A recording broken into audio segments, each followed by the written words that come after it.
వారికి అండగా ఉంటూ ఓ వాహనమిత్ర, నేతన్నలకు అండగా ఉంటూ ఓ నేతన్న నేస్తం, మత్స్యకారులకు తోడుగా ఉంటూ మత్స్యకార భరోసా, ఫుట్పాత్ మీద చిన్న చిన్న ఇడ్లీ షాపులు పెట్టుకొని నడుపుకుంటూ, చిన్న చిన్న బంకులు పెట్టుకొని నడుపుకుంటూ, చిన్న చిన్న వ్యాపారాలు చేసుకుంటా ఉన్న వీళ్లకు, నా అక్క చెల్లెమ్మలకు, నా అన్నదమ్మలకు మంచి జరగాలని ఆరాటపడుతూ వాళ్ళకు ఒక తోడు, నా రజకులకు, నా నాయి బ్రాహ్మణులకు, నా టైలర్లకు అని అండగా ఉంటూ వారికి ఒక చేదోడు. మరి ఇన్ని లక్షల మందికి ఇంత మంచి చేసి, ఇన్ని కోట్ల మందికి, లక్షలు కూడా కాదు, కోట్ల మందికి మంచి జరిగించి, ఎప్పుడు జరగని విధంగా మేనిఫెస్టో అంటే ఒక చెత్తబుట్టలో పడేసే డాక్యుమెంట్ కాదు. ఒక మేనిఫెస్టో అంటే ఒక బైబిల్ అని, ఒక ఖురాన్ అని, ఒక భగవద్గీత అని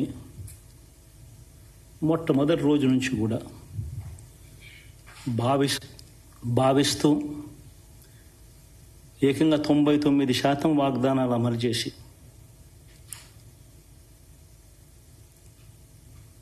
అంతే చిత్తశుద్ధితో ఆ మేనిఫెస్టోను కూడా అక్క చెల్లెమ్మల ఇంట్లోకి తీసుకొని వెళ్ళి చూపించి మీరే టిక్కు పెట్టండి అనే నిబద్ధత గల ప్రభుత్వంగా పనిచేసాం. ఇప్పుడు జరగని విధంగా పిల్లల చదువులు, పేదరికం పోవాలి అని అంటే పిల్లల చదువులకు క్వాలిటీ ఎడ్యుకేషన్ అవసరం అని మొట్టమొదటిసారిగా ఇంగ్లీష్ మీడియంను వ్యతిరేకిస్తున్న వాళ్ళందరూ పెత్తందారులతో యుద్ధం చేసి సైతం పిల్లలకి ఇంగ్లీష్ మీడియం తీసుకొని రావడమే కాకుండా టోఫుల్, ఐబీ లాంటి కళలు కూడా కలం. ఆ పేద పిల్లలకు అండగా నిలబడాలని, తోడుగా ఉండాలని, వారి చరిత్రలు మార్చాలని, ఇప్పుడు చూడని విధంగా గ్రామ స్థాయిలోనే సచివాలయ వ్యవస్థ, వాలంటీర్ల వ్యవస్థ తీసుకొచ్చి ప్రతి ఇంటికి సేవలు అందించే కార్యక్రమం చేశాం. వివక్ష లేకుండా, కరప్షన్ లేకుండా దాదాపుగా 2,70,000 కోట్ల రూపాయల పైచిలకు ఇంటి వద్దకి అందించగలిగాం.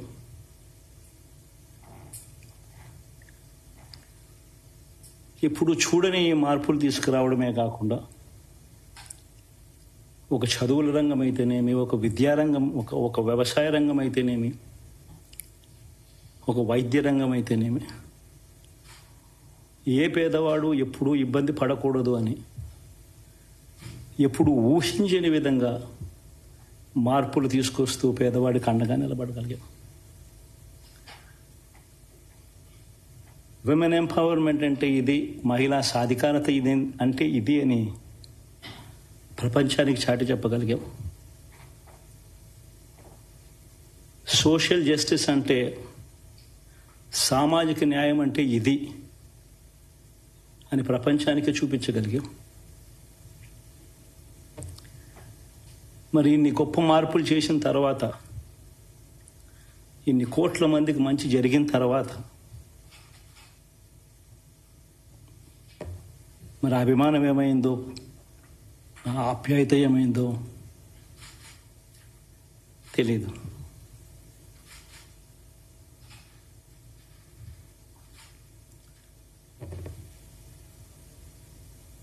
ఎవరో మోసం చేశారో, ఎవరో అన్యాయం చేశారో అని చెప్పి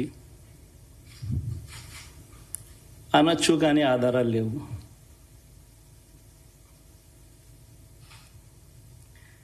ఏం జరిగిందో దేవుడికి తెలుసు. పెద్ద నేనైతే చేయగలిగింది ఏమీ లేదు. ప్రజల తీర్పు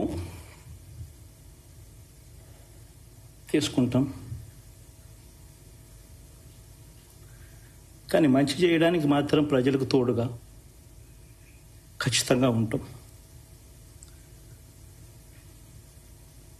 వాయిస్ ఆఫ్ ది వాయిస్లెస్